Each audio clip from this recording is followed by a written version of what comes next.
அப்ப அன்பிற்குரிய அல்லாஹ்வின் பெருமக்களை நீங்கள் நன்றாக விளங்கிக் கொள்ள வேண்டும். பெற்றெடுத்த குழந்தைகளுக்காக நீங்கள் கேட்க வேண்டிய துவாக்கள்ல முக்கியமான துவாவை ஆഖിറவா வைங்க. என் புள்ள படிக்கணும், என் புள்ள சம்பாதிக்கணும், என் புள்ள அதெல்லாம் சரிதான். ஆனா அதை விட மேலாக என் பிள்ளை தொழுகணும்னு துவா செய்யுங்க. ரப்பே என் பிள்ளை பரிசுத்தமாக வாழணும்னு சொல்லிட்டு துவா செய்யுங்க. ரப்பே நான் ஜனாசாவாயிட்டா என் ஜனாசாவுக்கு அவன் தொலை வைக்கணும்னு சொல்லி துவா செய்யுங்க. அப்படி செய்யறோமா நம்ம? அப்படி செய்யறோமா? இன்னையில இருந்து மாத்துங்க. ஒரு அற்புதமான இறையச்சம் உயர்ந்த ஒரு தந்தையின் துவாவும் அந்த தந்தையின் துவாவிற்கு இறைவன் அளித்த மதிப்பையும் அல்லாஹு தஆலா பதிவு செய்த வார்த்தைகளின் மூலமாக நாம் பார்த்து வருகிறோம். பொதுவாகவே உள்ளம் நெகிழ்ந்து ஒருவன் கேட்கக்கூடிய துவா தன்னை விட தன் பிள்ளைகளுக்காக கேட்கக்கூடிய துவாவிற்கு எந்த விதமான மறுபரிசீலனையும் இல்லை, மறுப்பும் இல்லை என்று பெருமானார் ஸல்லல்லாஹு அலைஹி வஸல்லம் அவர்கள் சொல்வார்கள். அதனாலதான் தாய் தகப்பன் இருவருமே குழந்தைகளுக்காக நல்ல விஷயமாக கேட்டாலும் சரி அல்லது பதுவா என்று சொல்லக்கூடிய கெட்ட துவாவாக இருந்தாலும் சரி, இந்த ரெண்டுமே நெருப்பை போல அல்லாஹ்விடத்தில் பற்றி கொள்கிறது. அதனாலதான் சொல்லுவாங்க பெருமானார் ஸல்லல்லாஹு அலைஹி வஸல்லம், உங்களுடைய குழந்தைகளுக்கு எதிராக நீங்கள் துவா செய்யாதீர்கள். சில பல நேரங்களில் குழந்தைகள் பாழாய் போன இந்த உலகத்தின் துனியாவின் வாழ்க்கையில் அகப்பட்டு உங்களுக்கு வேதனைகளையோ சோதனைகளையோ கொடுக்கும் போது கையில் எடுக்கக்கூடிய ஆயுதமாக பதுவா இருந்து விடக்கூடாது. அடிச்சிடலாம், அவனை லேசா திட்டிடலாம், நான் என் பேன்னு திட்டிடலாம். ஆனா வாழ்க்கையில நீ உட்பட மாட்டடா, என் வயிறு எரியுதுடா, நீ அதே போல எரிஞ்சு போவடான்றதெல்லாம் சில பேர் பயன்படுத்துவாங்க. எல்லாம் பாதுகாக்கணும். நான் ஏற்கனவே சொன்னதுண்டு, இருந்தாலும் உங்களுக்கு ஞாபகப்படுத்துகிறேன். தன்னுடைய மருத்துவ செலவிற்கு 1-2 நேரங்கள்ல தனக்கு காசு தரல அப்படின்றதுக்காக கிட்டத்தட்ட 1.5 வருடமாக நான் பதுவா செய்து கொண்டே இருந்தேன் அப்படின்னு ஹஸ்ரத் அப்படின்னு ஒருத்தர் சொன்னார். இங்க துவா செய்வேன், துவா செஞ்சு அதுல ஒரு குறிப்பிட்ட பகுதி நேரம் என்ன செய்வேன் சொன்னா, இந்த 2 பிள்ளைகளையுமே, எனக்கு பிறந்த 2 பிள்ளைகளையுமே என்னுடைய எதிர்பார்ப்புகளை அவன் பூர்த்தி செய்ய மாட்டேங்கிறான் அப்படின்றதுக்காக, உண்மையிலேயே நான் சொல்றேன் ஹஸ்ரத், ஆச்சரியமாக இருந்துச்சு அவர் சொல்லும் போது. என் பிள்ளைகளை அழிந்து போகணும்னு சொல்லிட்டு நான் துவா செஞ்சுக்கிட்டு இருந்தேன். எனக்கு சந்தேகமா போச்சு, இவன் மனுஷனா அல்லது ஜின்னா அப்படின்னு சொல்லிட்டு. அதுக்கப்புறம் 1-2 பயான்கள் நான் கேட்டேன். அப்போ அந்த நேரத்துல ஜும்மாலையா அல்லது எதுலையோ குழந்தைகளுடைய விஷயமா பேசியிருப்பேன்னு நினைக்கிறேன். இதுக்கு பிறகு நான் அந்த மாதிரிலாம் செய்ய மாட்டேன், இதுக்கு பிறகு நான் செய்ய மாட்டேன்னு ஒன்னதான் நான் சொன்னேன். அவன் தர வேண்டியது 1000மோ 2000மோ, நீங்க 2 கோடி இல்ல 2 பில்லியனின் அளவுக்கு அவனை பதுவா செஞ்சிருக்கிறீங்க அப்படின்னு. அவன் தர வேண்டியது என்னமோ 1000மோ 2000மோ தான்.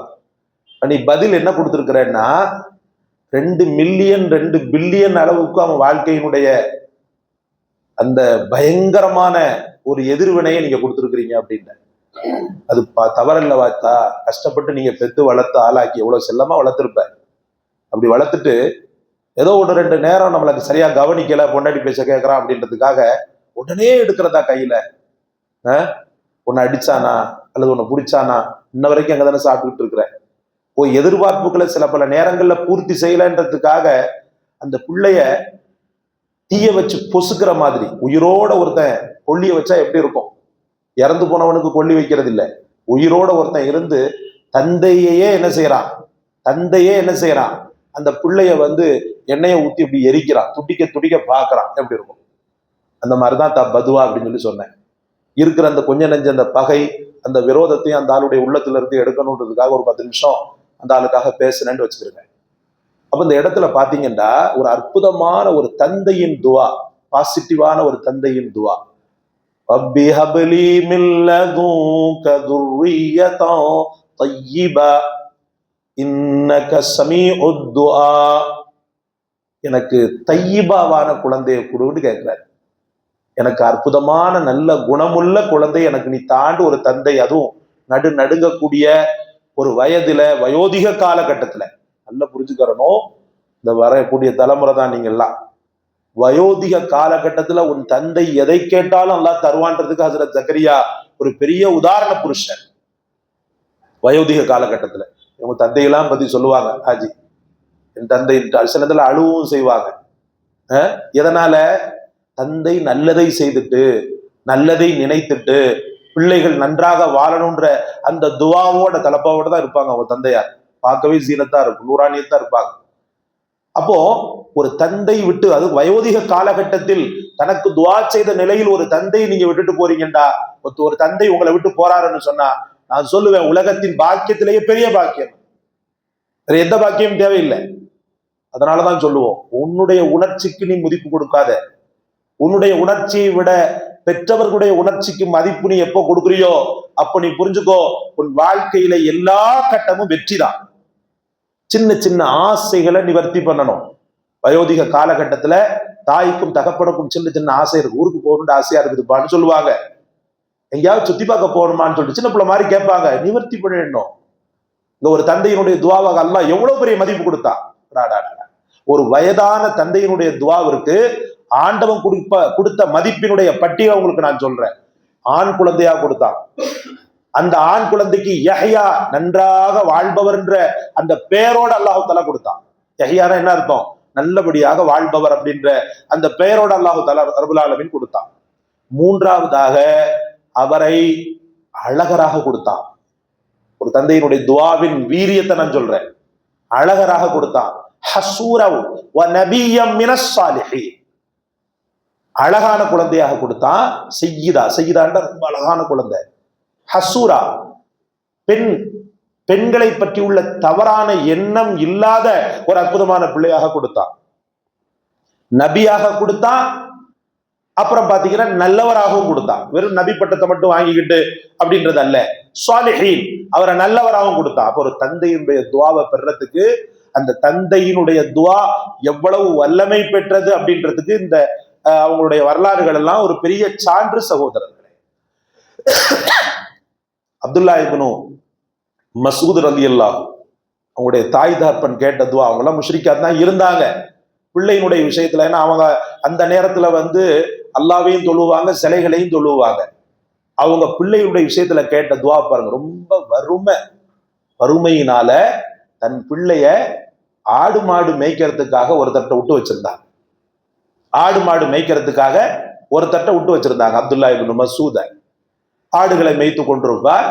அப்ப முகமது ரசூலுல்லாஹ், அபூபக்கர் ரலியல்லாஹு அவங்களுடைய சஹாபாக்களுடைய டீம் என்ன செய்யும் சொன்னா வரும். கடுமையான பசி ஏற்படும். பசி ஏற்படும் போது முகமது ரசூலுல்லாஹி ஸல்லல்லாஹு அலைஹி வஸல்லம் அபூபக்கர் இடத்துல யாராவது உணவு ஏதாவது ஒண்ணு ஏற்பாடு பண்ணுப்பா, யாராவது வந்தா கூட நம்ம அவங்கள்ட்ட எதையாவது ஒண்ணு வாங்கிட்டு காசை கொடுத்தரலாம் அப்படின்ற மாதிரி சொல்லுவாங்க. அபூபக்கர் ரலியல்லாஹு கண்ணுல விளக்கெண்ணெய் ஊத்தி பார்க்கும்போதுதான் இந்த புள்ள நிறைய ஆடுகளோட சென்று கொண்டிருக்கும். அந்த பையன் 16 அந்த பிள்ளைகளுடைய வயசு இருக்கலாம். பக்கத்துல போய் எங்களுடைய தலைவர் உன்னை கூப்பிடுறாருப்பான்னு சொல்லி சொல்லுவாங்க. வர்றேனே அப்படின்னு அந்த ஆட்டோட வருவார். என்ன அப்படின்னு சொல்லிட்டு கேட்பார். இல்ல முதலாக கிதாப்ல எப்படி வருதுண்டா, உன்கிட்ட ஏதாவது உணவுகள் இருந்தா கொடு, உணவுகள் இல்லைங்களே அப்படின்னு அவங்க சொல்லுவாங்க. அந்த சின்ன வயசுல உன்னுடைய ஆடுகள் ஏதாவது பால் கறந்து கொடு. பால்லாம் இல்லை, இந்த ஆடு கறிக்காக ஒண்ணுக்கும் இல்லாம பால் வராத எங்க தலைவர், எங்களுடைய எஜமானர் மேய்க்க விட்டுருக்கிறாரு, அதுல மேய்ச்சி எனக்கு மாசம் காசு தருவாங்க, அதை நான் என் தாய் தாப்பனுக்கு கொண்டு போய் கொடுப்பேன், வேற மற்றபடி இதுல பால்லாம் வராது, அது எங்க தலைவர் பார்த்துக்கிடுவார், நீ கொண்டு வா அப்படின்னு சொல்லிட்டு கொண்டு நிற்பாங்க. அப்போ ரசூலுல்லாஹி ஸல்லல்லாஹு அலைஹி வஸல்லம் அவரிடத்துலயும் அவர் அப்படித்தான் சொல்லுவார், பாலுகள் ஒண்ணுமே வராது, நீங்க என்ன செய்ய போறீங்கன்னு, நீ கொண்டு வாமா அப்படின்னு சொல்லிட்டு சொல்லுவாங்க. கொண்டு வந்துருவார். கொண்டு வந்த உடனே ஹஸரத் பெருமானார் ஸல்லல்லாஹு அலைஹி வஸல்லம் பால் மடு இருக்குது பாருங்க, அந்த ஆட்டினுடைய பால் மடு, அதுல என்ன செய்வாங்கன்னா சில வார்த்தைகளை சொல்லி என்ன செய்வாங்கன்னா பிஸ்மியோ என்னமோ அந்த வார்த்தைகளை சொல்லி பாலை இப்படி பீச்சுவாங்க. பால் வர ஆரம்பிச்சிடும், நிறைய பால் வரும், எல்லாரும் குடிப்பாங்க. குடிச்சு முடிச்சுட்டு அந்த பையனுக்கும் என்ன செய்வாங்கன்னா பால் கொடுப்பாங்க. பால் கொடுத்துட்டு ஆச்சரியமா பார்ப்பாங்க. பாலை கொடுத்த உடனே அந்த பையன் ஆச்சரியமா பார்ப்பாரு, பார்த்து கொண்டே இருப்பாரு. உண்மையில் அல்லாஹ்வின் மீது சத்தியமிட்டு சொல்கிறேன், இந்த ஆடு சுத்தமாக பால் தராத ஒரு என்ன சொல்றது, ஒன்றுக்கும் இல்லாத ஆடு, ஒண்ணுக்கும் லாய்க்கற்ற ஆடு. சும்மா கறிக்காக கொஞ்சம் வளர்த்து மேய்ச்சலுக்கு வளர்த்தோம்னா கறிக்கு போகுன்றதுக்காக வளர்க்க சொன்னாங்க. எப்படி இதில் பால் வந்ததுன்னு ஆச்சரியமாக பார்ப்பார். தனக்கு வேற பால் கொடுத்துருக்குறாங்களேண்டு அதை குடிச்சு முடிச்ச உடனே பெருமானார் ஸல்லல்லாஹு அலைஹி வஸல்லம் எந்த ஒன்னையுமே நான் முறையற்ற நிலையில வாங்குறது இல்லப்பா, நீ என்ன எதிர்பார்க்கிற அப்படின்னு பெருமானார் ஸல்லல்லாஹு அலைஹி வஸல்லம் அவர்கள் கேட்பாங்க. காசு பணம் எவ்வளவு எதிர்பார்க்குறீங்க, எவ்வளவு கொடுக்கணும்? ஏன்னா இது அவருடைய எஜமானரே எதிர்பார்த்திருக்க மாட்டாரு. முறையாக பால் வரதாக இருந்தா தானே அவங்க ரேட்டு போடுவாங்க. ஒரு அதிசயம் அந்த இடத்துல நடக்கும்போது இந்த அதிசயத்துக்கு என்ன ரேட்டை போடுறது? அப்ப அதுல அந்த சின்ன பிள்ளை என்ன செய்யணும்னு சொன்னா, என்ன அறிவு ஞானம் பாருங்க. அல்லிம்னி, எனக்கு கற்றுக் கொடுங்க. என்னது? மா அல்லிம்னி கலிமத்தன் வாஹிதா, ஒரு வார்த்தை எனக்கு கற்றுக் கொடுங்க. நீங்க பால் கறக்கும் போது என்னத்தையோ ஒண்ணு சொன்னீங்க இல்லையா, அந்த வார்த்தை எனக்கு கற்றுக் கொடுங்கன்னு கேட்டார். மொத்தமா வாங்கினார். சொல்லுவாங்க இல்லையா, ஹோல்சேலா வாங்கினாரு. ரசூலுல்லாஹி ஸல்லல்லாஹு அலைஹி வஸல்லம் தீனார்கள் திர்ஹம்களை அவரு கேட்பாருன்னு சொல்லி எதிர்பார்க்கும் போது இவர் என்ன செய்யறாருண்டா, எனக்கு அதெல்லாம் வேணாம், நீங்க பால் கறக்கும் போது என்னதையோ ஒண்ணு சொன்னீங்க இல்லையா, அதை கற்றுக் கொடுங்கன்னு மொத்த ஹோல்சேலை எடுத்தார். அப்பதான் பெருமானார் ஸல்லல்லாஹு அலைஹி வஸல்லம் அந்த பிள்ளைய அப்படி தட்டி கொடுத்து அப்படி அணைத்து கொண்டு சொன்னாங்க, நீ இங்க இருக்க வேண்டியவன் அல்ல, இந்த பிள்ளைய பத்தி விசாரிச்சுட்டு இவனை உடனே இங்க இருந்து நான் கூட்டு போகணும் அப்படின்ட்டான். கடைசியில் விசாரிக்கப்பட்டு உரிய இதுகள் அவர்களுக்கு உண்டான எல்லா செட்டில்மெண்ட் செய்யப்பட்டு தாய் தாப்பனுடைய முன் அனுமதி பெற்று அப்துல்லா இப்னு மசூத் என்ற மாற்றுத்திறனாளி குழந்தை, அந்த குழந்தை மாற்றுத்திறனாளி குழந்தை, நம்மள மாதிரி நல்ல குழந்தை அல்ல, கால்கள் சூம்பி போய் தக்கண்டு நடக்கக்கூடிய அந்த மாற்றுத்திறனாளி குழந்தையினுடைய அறிவு ஞானத்தை மெச்சி அந்த பிள்ளைக்கு கல்வியின் தாகத்தோடு இருக்கக்கூடிய அந்த பிள்ளைக்கு ஒரு மிகச்சிறந்த ஒரு செட்டில்மெண்ட்டை கொடுக்கணும், மிகச்சிறந்த ஒரு அற்புதமான வளர்ச்சியை அவருக்கு ஏற்படுத்தணும்னு சொல்லி தந்தையாக மாறிய முகமது ரசூலுல்லாஹ் அவர் அழைத்து சென்றாங்க. அழைத்து சென்று மார்க்க ஞானத்தை போதித்தாங்க. மிகச்சிறந்தவரா சொல்லுவாங்க,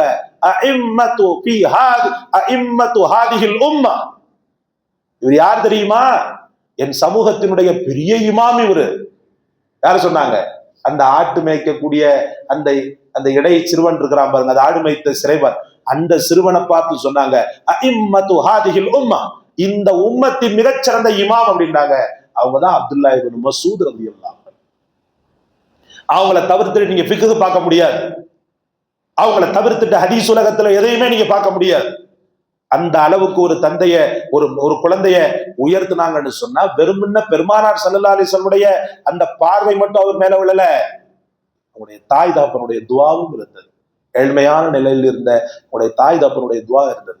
அதுக்கு அடுத்து ஒரு தாய் தகப்பனுடைய துஆ, ஒரு ஆசிரியருடைய துஆ. அனஸ் ரலியல்லாஹு, இந்த இடத்துல என்ன சொல்றான் பாருங்க. இந்த இடத்துல ஹுனாலிக தஆ ஜக்கரியா ரப்பா, இந்த இடத்துல அவர் தன்னை முற்படுத்தியதை விட தன் குழந்தையை முற்படுத்தி அல்லாஹ்விடத்துல கேட்டார். துர்ரியத்தன் தையிபாவை எனக்கு கொடுண்டார். அந்த மாதிரி கேட்ட அந்த தாய் தகப்பனுக்கு பிறந்த குழந்தைகள் போக்கஸ் பண்ணி அந்த பிள்ளைகளின் ஆகிரத்தை பற்றி கவலைப்பட்ட அந்த தாய் தகப்பனுக்கு அல்லாஹ் கொடுத்த கொடைகளாக இந்த பிள்ளைகள் மாறின. அனஸ் ரலியல்லாஹு, உங்க பேர் அனஸ் தானே? கிட்டத்தட்ட 90 வயது வரைக்கும் 90க்கு மேல கடைசி கட்டத்துலதான் அவங்க வஃபாத்தானாங்க. சஹாபாக்கள்லாம் இறந்து போயிட்டாங்க. ரசூலுல்லாஹி ஸல்லல்லாஹு அலைஹி வஸல்லம் அவர்களை பார்த்தவர்கள் எல்லாம் இறந்து போய் கடைசியில மிச்சமானவர் ஹஜ்ரத் அனஸ் ரலியல்லாஹு. தள்ளாத வயதுல வாழ்ந்தாங்க. சொல்லுவாங்க, என் தாய் தகப்பனின் துஆவும் ரசூலுல்லாஹி ஸல்லல்லாஹு அலைஹி வஸல்லம் துஆவும் தான் என்னை இப்படி வாழ வச்சது. அனஸ் ரலியல்லாஹு எவ்வளவு பெரிய ஞானி. 10 வருட காலங்கள் முகமது ரசூலுல்லாஹுக்கு பணிவிடை செய்தவர். இன்றைக்கு இந்த குழந்தைகளுக்கு அனஸ் என்று பெயர் வைத்து நாம மகிழ்கிறோமே, அவர்களுடைய அந்த குணாதிசயம், அவர்களுடைய அந்த ஞானம் நம் பிள்ளைகளுக்கு வர வேண்டும் என்பதற்காக அனஸ் என்ற பெயரை சூட்டி மகிழக்கூடிய ஒவ்வொரு பெற்றோர்களுமே அவருடைய பெற்றோர்களை நினைத்து பார்க்க வேண்டும். நீண்ட ஆயுள் அவருக்கு தரப்பட்டது. அது மட்டுமல்லாமல் நல்ல உலகத்தில் மிகச்சிறந்த வாழ்க்கை அவருக்கு தரப்பட்டது. முகமது ரசூலுல்லாவை கண்டவர்கள் எல்லாம் இறந்து போனார்கள். கடைசியில ஒரு சஹாபி இறந்து போனாங்க, அவங்க பேர் ஞாபகம் இல்லை. அந்த கடைசி கட்டத்துல இறந்து போன சஹாபாக்கள்ல ஹஜ்ரத் அனஸ் ரலியல்லாஹு தான் பிரதானம் என்று சொல்லப்படுகிறது. அப்ப அன்பிற்குரிய அல்லாஹ்வின் பெருமக்கள், நீங்கள் நன்றாக விளங்கிக் கொள்ள வேண்டும். பெற்றெடுத்த குழந்தைகளுக்காக நீங்கள் கேட்க வேண்டிய துவாக்கள்ல முக்கியமான துவாவை ஆஹ்ராவா வைங்க. என் புள்ள படிக்கணும், என் புள்ள சம்பாதிக்கணும், என் புள்ள அதெல்லாம் சரிதான். ஆனா அதை விட மேலாக என் பிள்ளை தொழுகணும்னு துவா செய்யுங்க. ரப்பே என் பிள்ளை பரிசுத்தமாக வாழணும்னு சொல்லிட்டு துவா செய்யுங்க. ரப்பே நான் ஜனாசாவாயிட்டா என் ஜனாசாவுக்கு அவன் தொலை வைக்கணும்னு சொல்லி துவா செய்யுங்க. அப்படி செய்யறோமா? அப்படி செய்யறோமா? இன்னையிலிருந்து மாத்துங்க. ரப்பே உலகத்தின் இன்பங்களை தேடக்கூடிய பிள்ளைகளை எனக்கு தந்துடாத. நான் இறந்து போன பிறகு என் சொத்தை கணக்கு பண்ணக்கூடிய பிள்ளைகளை எனக்கு தந்துடாத. என் ஆகிரத்தை பற்றி கவலைப்பட்டு, யா அல்லாஹ் என் தந்தையின் கபரை நல்லதாக ஆக்கு, யா அல்லாஹ் என் தந்தையின் மறுமையை நல்லதாக ஆக்கு, யா அல்லாஹ் என் தந்தையின் சொர்க்கத்தை நீ ஆக்கித்தா அப்படின்னு சொல்லிட்டு கேட்கக்கூடிய அந்த மாதிரி பிள்ளைகளை விட்டு செல்றதுதான் ஒரு அற்புதமான தந்தையின் ஒரு பெரிய கடமையாக இருந்து கொண்டிருக்கிறது. சகோதரர்களே, அல்லாஹ் ரப்புல் ஆலமீன் இந்த புனிதமான ஹஜ்ரத் ஜக்கரியா அலைஹிஸ்ஸலாம், ஹஜ்ரத் யஹ்யா அலைஹிஸ்ஸலாமுடைய வாழ்க்கையிலிருந்து நிரம்ப படிப்பினைகளை தந்தான். ஹஜ்ரத் யஹ்யாவும் அல்லாஹ்வின் பாதையில் தான் கடைசியில் கொல்லப்பட்டு ஷஹீதாக்கப்பட்டார்கள். நபிமார்கள் பல பேர், அந்த நபிமார்களிலேயே இந்த 2 நபிமார்களும் ஷஹீதுகள் என்று இறைவனால் பதிவு செய்யப்பட்டிருக்கிறது. அந்த ஒரு தந்தையும் மகனும் எப்படி ஒரு துவாவின் கலவையாக, ஒரு துவாவின் வெளிப்பாடாக வாழ்ந்தார்களோ அதே போல ஒரு சூழலை அல்லாஹ் நமக்கும் நம் பிள்ளைகளுக்கும் தருவானாக. துவாவினால் அவர்களை நம்மையும் இணைப்பானாக. அவர்களுக்காக நாம துவா செய்ய, நமக்காக நம் பிள்ளைகள் துவா செய்ய, அந்த மாதிரி ஒரு சிச்சுவேஷனை நம் குடும்பத்தாருக்கு அல்லாஹ் ஏற்படுத்துவானாக. வமா தௌஃபீக் இல்லா பில்லாஹ் அலைஹி தவக்கல்து வ இலைஹி உனீப். ஆகிரு தாவானா அல்ஹம்துலில்லாஹி ரப்பில் ஆலமீன். அஸ்ஸலாமு அலைக்கும் வரஹ்மத்துல்லாஹி வ பரகாத்துஹு. சுப்ஹானல்லாஹி வ பிஹம்திஹி சுப்ஹானக்கல்லாஹ்.